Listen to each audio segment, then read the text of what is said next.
Next on Newsbeat, there's no I in team or in rows. What the Chicago Bulls must do if they want to get rid of those pesky Hawks. Plus, Mayor Daley opening up his house to the public as he prepares to say goodbye to the city of Chicago. We'll take you there. But first, one more reason not to text and drive. The Illinois State Police hopes this video helps.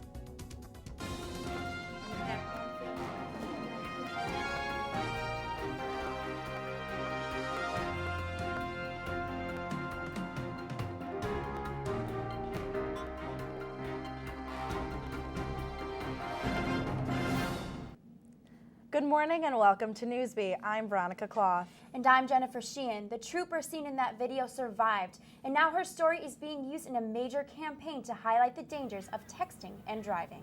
Newsbeat's Catherine Gamby is live outside our studios with the story. Catherine? Thanks, guys. Oprah started it with the No Phone Zone pledge, and others decided to follow it. But still, some continue to text and drive. Now, the video that you're about to watch is a little graphic in nature, so please be advised as you watch it.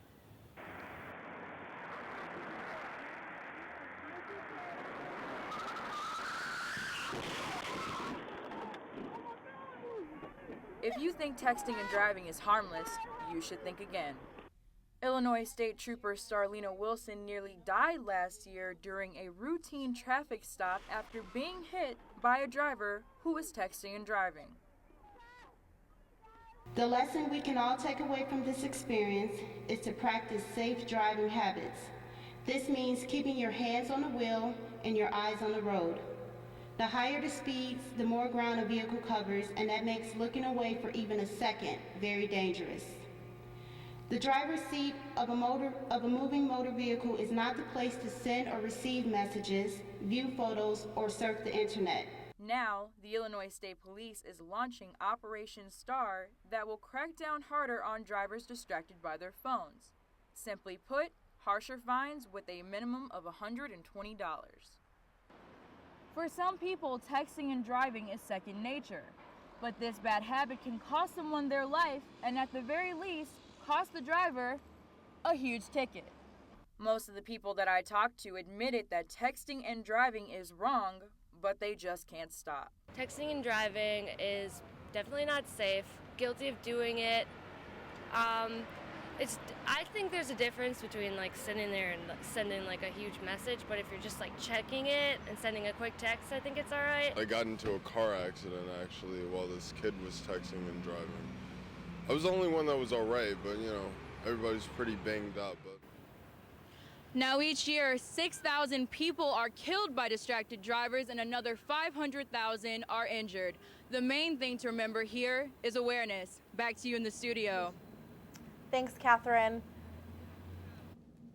Taking no chances, travelers took down unruly passengers on 2 Chicago flights this weekend. A Continental Airlines flight from Houston to Chicago was forced to make an emergency landing after a man tried to open the door mid-flight. He was restrained and then later charged.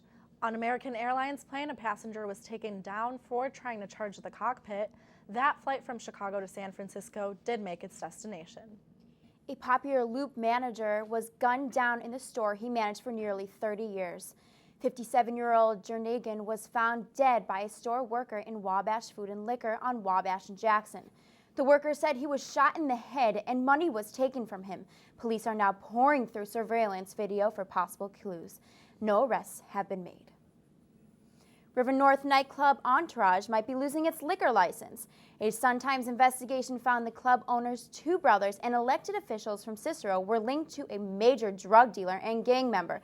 Now the club's liquor license is under investigation because of questionable donations the owners made to Cicero's town president. The focus of the investigation remains on where the license originated and if it is legal.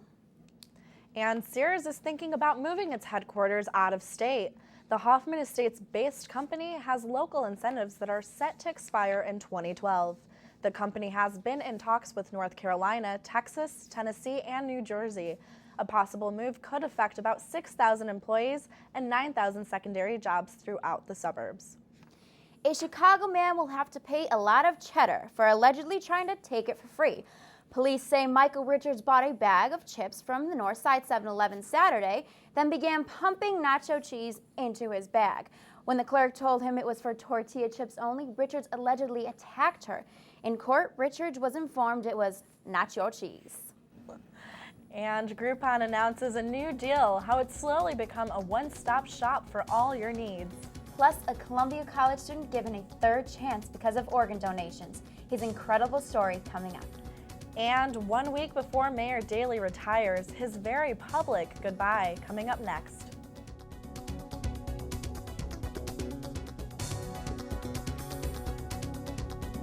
I propose 3 cheers for those we leave behind. Congratulations.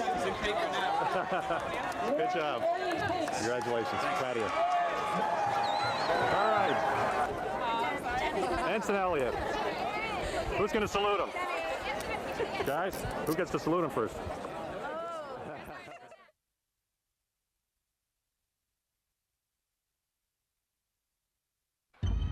I present to you Algebra 2, Foreign Languages, and finally, Biology. Who among you will step up to their challenge? Me. Yeah, I'll do it. Me too. Sign me up. Take on the tough classes now. You need them to prepare for college.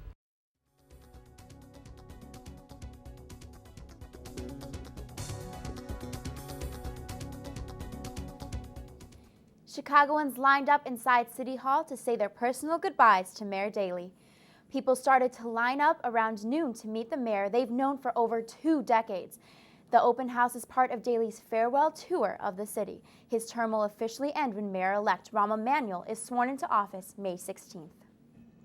Former House Speaker Newt Gingrich will make it official tomorrow. He's running for president in 2012. Gingrich will make his announcement via Facebook and Twitter. He joins a growing list of Republican candidates: former Minnesota Governor Tim Pawlenty, former Massachusetts Governor Mitt Romney, and Congressman and Tea Party favorite Ron Paul have all announced 2012 exploratory committees. Now to the disaster along the Mississippi River. In Memphis, Tennessee, it's 3 miles wide in some spots. Hundreds of people have been forced from their homes because of major flooding. However, famous landmarks like Graceland and Beale Street have been spared. The U.S. Army Corps of Engineers has opened a spillway north of New Orleans due to the historic floods throughout the Midwestern and Southern states. And next on Newsbeat, a Columbia College student is given a third chance at life. Find out about the organ donor agency that saved him. Plus, a pet alligator found in Chicago. His owner says it helps him get dates. But what do police think?